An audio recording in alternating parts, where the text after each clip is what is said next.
Hello friends, मैं आपको welcome करता हूँ मेरे चैनल में। आज हम लोग देखेंगे कि हम अपना खुद का एक सर्च इंजन कैसे बना सकते हैं लोकल होस्ट पे। बहुत बड़ा कोई सर्च इंजन नहीं, छोटा सा मैंने 4-5 लाइन का एक कोड लिखूंगा। उसके थ्रू हम लोग क्या करेंगे पता है, गूगल को एक रिक्वेस्ट भेजेंगे और जो भी डेटा हमको हमारे वेब पेज पे दिखाना है, हमारे लोकल होस्ट पे जो मैंने एक एप्लीकेशन छोटा सा बनाया उस पर हमें अगर दिखाना है तो हम लोग वो कैसे करेंगे।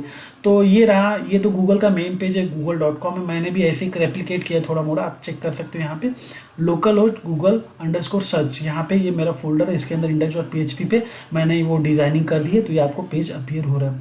ठीक है, तो यहाँ पर आता है कि ये एडवांस PHP का टॉपिक है दोस्तों। तो यहाँ पर क्या है कि मैं वेब एपीआई के थ्रू जो भी दिखाऊंगा, मैं एपीआई के थ्रू दिखा रहा हूँ। जैसे अब मैं यहाँ पे सर्च करता हूँ, PHP है, ठीक है, PHP में सर्च कर लेता हूँ, ऑलरेडी मैंने सर्च किया था। अब मैं यहाँ पे गूगल सर्च करता हूँ लोकल होस्ट पे, ये देखना अभी भी लोकल होस्ट पे हो। अब मुझे डेटा सबका सब मिल गया, देखिए लोकल होस्ट google_डॉट PHP। तो यहाँ पे मैंने रिक्वेस्ट भेजा, इस फाइल के अंदर मैंने कर्ल का कोड लिखा है। PHP में जो कर्ल होता है CURL, कर्ल, ठीक है। तो कर्ल क्या करता है दोस्तों पता है, ये ना अगर जब आपको कोई वेब मतलब आपकी खुद की वेबसाइट पे दूसरे वेबसाइट से डेटा शो कराना है तो हम लोग कर्ल यूज़ करते हैं और उसको हम लोग एपीआई भी बोलते हैं दोस्तों। ठीक है, तो जब आप वेब एपीआई पे काम करोगे तो आपको कर्ल का नॉलेज ज़रूर होना चाहिए, क्योंकि Node.js हो, जावा हो, जावास्क्रिप्ट हो, हर जगह एपीआई तो काम में आता ही आता है जब आपको 2 से 3 साल का एक्सपीरियंस हो जाएगा तो। ठीक है, तो ये एडवांस PHP का टॉपिक है। अब मैंने जैसे ही यहाँ पे मैंने लोकल होस्ट पे, देखिए ये मेरा लोकल होस्ट है, यहाँ पे मैंने डाल दिया। अब मैं यहाँ पे डाल देता हूँ बॉलीवुड। ठीक है, यहाँ पे इसको सर्च मारते देखते क्या मिल रहा है मुझे, ये देखिए। ठीक है, बॉलीवुड से रिलेटेड न्यूज़ आ गई। तो जो भी था ये गूगल, एक्चुअली ये जो डेटा है मुझे गूगल दे रहा है, बट मुझे गूगल के पेज पे जाने की ज़रूरत नहीं पड़ रही। मैं अपने लोकल होस्ट से आराम से बैठ के जो भी डेटा वो फैच करा ले रहा हूँ। PHP का जो कर्ल मेथड होता है उसके थ्रू मैं यहाँ पे फैच करा ले रहा हूँ। ठीक है, तो ये वेब एपीआई की एक टेक्निक है। एपीआई जब भी हम लोग यूज़ करते हैं तो कर्ल को यूज़ करते हैं। तो आइए हम लोग बैकएंड में देखते हैं कि भाई इसका जो कोड है वो किस तरह से काम करता है। ठीक है, तो यहाँ पर मैंने एक index.php का पेज ले लिया है, जो कि ये पेज आपका ये वाला पेज। ठीक है, तो ये index.php है मेरा, जिसमें कि मैंने देखिए डिज़ाइन वगैरह की है। गूगल सर्च का 2 बटन बना लिया है, 2 बटन जो आपको दिख रहा है, ये 2 बटन यहाँ पे आ गया। और ये बीच का जो इमेज वगैरह है आपको दिख रहा होगा, ये इमेज वगैरह गूगल की है। तो नीचे है ये गूगल सर्च का एक कोड है, मैं इसको फिलहाल डिलीट कर देता हूँ। मैं आपको कोड करके दिखाऊंगा, समझा दूंगा भाई क्यों हो रहा है। ठीक है, तो आइए अब मैं क्या करूँगा कि एक ये तो मेरा बन गया है ये पेज। अब यहाँ पे क्या होगा कि मुझे बटन क्लिक पे कोड लिखना है कि जैसे ही मैं बटन क्लिक करूँ, ठीक है, ये क्या हो गया, अच्छा हाँ, मैंने कोड यहाँ से डिलीट कर दिया ना, इसलिए वो सर्च नहीं कर रहा, क्योंकि मैं आपको कोड करके दिखाऊंगा। ठीक है, तो मतलब क्या था कि जैसे ही बटन क्लिक हो, मुझे ये बॉलीवुड से रिलेटेड जो भी आर्टिकल्स गूगल अपने पेज पे देता है google.com पे, वो मुझे शो होने लगे। ठीक है, तो मैं क्या करूँगा, मैंने एक फॉर्म, ये जो था इसको एक फॉर्म टैग में ले लिया है, यहाँ पे फॉर्म टैग है। ठीक है, अब फॉर्म टैग में मैंने क्या डाल दिया है, एक्शन डाल दिया है कि जैसे ही ये बटन यहाँ पर हिट हो तो किस पेज पे जाए।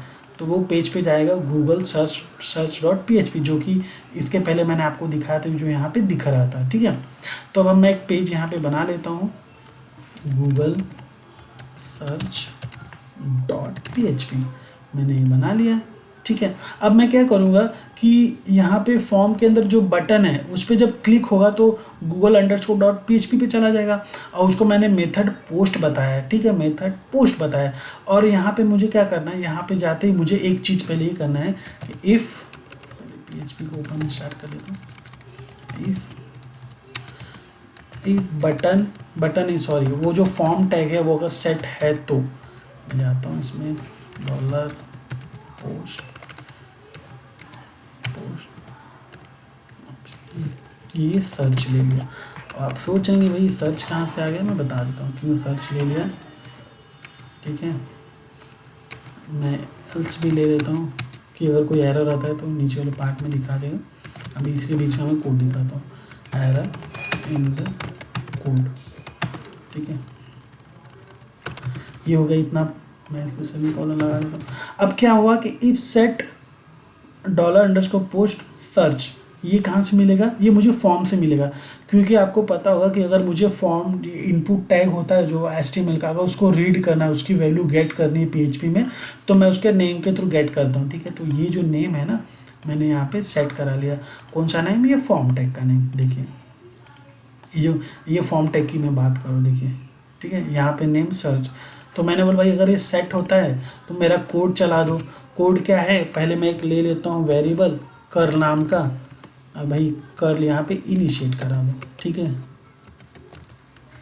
कर लो, वैसे इजी है दोस्तों, आप भी चाहे कर सकते हो। अब यहाँ पे मैं क्या करूँगा दोस्तों, यहाँ पे मैं ये कोड उठा लेता हूँ यहाँ से। ठीक है, अच्छा मैंने ये चीज़ भूल गया। अब इसको सेव भी करना है क्योंकि मुझे URL में स्ट्रिंग पास करना पड़ेगा एक।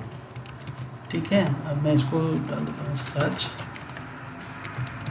तो मैंने क्या किया, ये इनपुट टैग मिल रहा है ना, ये जो यहाँ पे मुझे मिला ना सर्च, मैंने यहाँ पे आके इस वेरिएबल में सेव करा लिया और फिर कर्ल को इनिशियलाइज कर दिया, यहाँ पे स्टार्ट कर दिया। अब क्या करेंगे, ठीक है, यहाँ पे मैं इसको बंद कर दे रहा हूँ। अब जाएंगे कर्ल सेट ऑप्शन, ये वाला चीज़ उठा लेंगे यहाँ से। मैं टाइप करता तो टाइम लगता, वीडियो बड़ा हो जाता है इसीलिए। तो कर्ल सेट ऑप्शन, यहाँ पे ये पास कर दिया, ये वाली चीज़ इनिशियलाइजेशन को यहाँ पे पास कर लिया। फिर कर्ल ऑप्शन अंडरस्कोर URL, वो बोल रहा है कि अब कौन सी URL तुमको हिट करना है। ठीक है, तो ये आप चाहो तो एक वेरिएबल में भी इसको ले सकते थे ऐसे।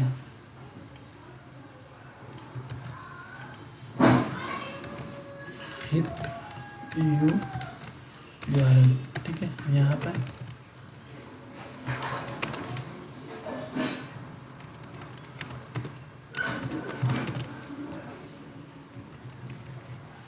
ये ऐसे भी ले सकते थे। ठीक है, तो मैं इसको यहाँ पे ऐसे पास कर देता हूँ। ठीक है, मैंने इसको पास कर लिया, तो थोड़ा कोड दिखने में और अच्छा हो गया। एक लाइन गैप कर देता हूँ जिससे आपको समझ में आएगा थोड़ा सा। तो यहाँ पर मैंने पहले क्या किया, यहाँ पे मैंने बोला अगर ये सेट होता है तो, ठीक है, ये अगर ये सर्च जो सेट होता है मतलब उसमें अगर कुछ है, ठीक है। अभी यहाँ पे क्या है, यहाँ पे भी देखिए कुछ नहीं रहेगा ना तो ये एरर दे देगा। अभी मैं ये मारूंगा ना तो वो एरर दे देगा। अभी तो नहीं आ रहा क्योंकि कोड इनकम्प्लीट है। अगर वो खाली रहेगा ना तो ये एरर आएगा। अभी मैं करके दिखाता हूँ ये एरर क्यों आएगा। ठीक है, तो यहाँ पे मैंने क्या किया, ये वेरिएबल पास कर दिया, उसके सर्च में जो भी स्ट्रिंग रहेगा, मतलब मेरा कहने का मैं स्ट्रिंग की बात कर रहा हूँ, जैसे जावा डाल दिया या डाल दिया .NET डाल दिया आपने, तो ये इसको गेट कर रहा है तो वो उसको रीड करेगा और इस URL स्ट्रिंग में पास कर देगा। क्यू के आगे इक्वल टू लगा के पास कर देगा, तो गूगल को पता चलेगा कि ये बंदा क्या ढूंढना चाह रहा है। ठीक है, इस तरह से वो काम कर रहा है। ठीक है, अब यहाँ पे फिर आता हूँ मैं, एक और ये चला देता हूँ ट्रांसफ़र करके। ठीक है, कल रिटर्न ट्रांसफ़र इस रिटर्न करा देगा इसमें जो भी है। फिर मैं अब एग्जीक्यूट करा देता हूँ, कर्ल एग्जीक्यूट। ठीक है, अब यहाँ पे मैं इसको पास कर देता हूँ। ठीक है, कर्ल, ये समझ लो मैं API पे काम कर रहा हूँ। ये दोस्तों यही है वेब API। और भी कॉम्प्लेक्स होते हैं, बहुत बड़े बड़े कोड लगते हैं, बट फिलहाल बेसिक लेवल पे इतना बहुत हो जाता है। ये समझ लो आप वेब API पे काम करो, वेब API का एप्लीकेशन आप बना रहे हो। ठीक है, तो ये हो गया। आप देखते हैं और कुछ कोड बचा है, एग्जीक्यूट करा दिया। कंटेंट, अच्छा कंटेंट एक वेरिएबल ले लेता हूँ क्योंकि मुझे इको कराना है, तो इसको मैं इधर ले लेता हूँ कंटेंट इक्वल टू। अब इसको मैं क्या करूँगा, इको करा लूँगा, इको और कंटेंट, यहाँ पे इको करा लिया। ठीक है, अब इसको रन करने की कोशिश करते, कुछ अगर एरर नहीं आता है तो। ठीक है, बैक जाता हूँ मैं। ठीक है, यहाँ पे इसको रन करता हूँ। भाई मैं क्या बोलता हूँ, कुछ दूसरी चीज़ ढूंढता हूँ, पाइथन। ठीक है, सर्च मारते हैं। अच्छा, इसमें एक एरर आ गया, कुछ एरर है। इनिशियलाइजेशन का क्या मसला हो गया भाई। ठीक है, ये देख लेते हैं हम लोग। ठीक है, कोड का कोई इशू था मेरे ख्याल से। तो हम लोग चलते हैं, फिर सर्च को रिफ्रेश करते हैं, यहाँ पे रिफ्रेश मारते हैं। अब पहले तो मैं एक काम करता हूँ, मैं ये एरर दिखा देता हूँ। आप लोग सोचेंगे भाई एल्स क्यों लगा दिया तूने यहाँ पे। तो अब जाते हैं, मैं भी इसको सर्च मारता हूँ। एरर तो नहीं आ रहा है, बट क्यों हो रहा है। अच्छा कुछ मैं एक काम करता हूँ, कुछ सर्च करके देखता हूँ। पाइथन, ठीक है।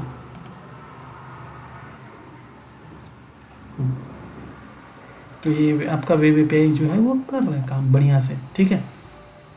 पाइथन, अब मैं इसको बैक जाता हूँ फिर से लोकल होस्ट पे, मैं डाल देता हूँ कि SEO, ठीक है। देखते हैं SEO का डेटा दे रहा है कि नहीं। कभी कभी एरर देता है, तुरंत एक्सेस नहीं देता गूगल भी, ठीक है। तो moz.com ये पहले नंबर पे आ रहा है, ठीक है। तो ये हो गया आपका वेब एप्लीकेशन, वेब एपीआई के थ्रू हम लोगों ने कैसे अचीव किया, ठीक है। तो ये था कर्ल का दोस्तों कोड। मैंने सेट करा दिया सर्च को, अगर सेट मतलब सर्च में अगर कुछ भी इनपुट उसको मिलता है तो वो उसको सर्च करके देगा। अब इसे क्यों करा देता हूँ, देखिए क्यों आ रहा है कि नहीं आ रहा है, ठीक है। क्यू भी उसको मिल गया है यहाँ पर।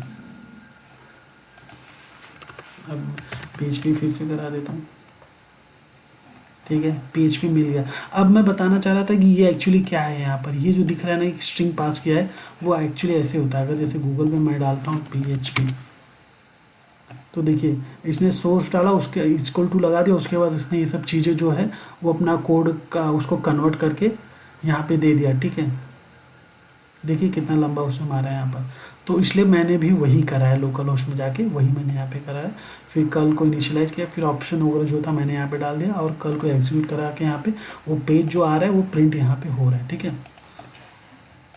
तो दोस्तों आपको कोड मैं डिस्क्रिप्शन बॉक्स में प्रोवाइड कर दूंगा, आप वहाँ से जाके इसको कॉपी कर सकते हैं और रन करके देख सकते हैं कि कैसे कर्ल काम करता है PHP में। दोस्तों वीडियो देखने के लिए धन्यवाद।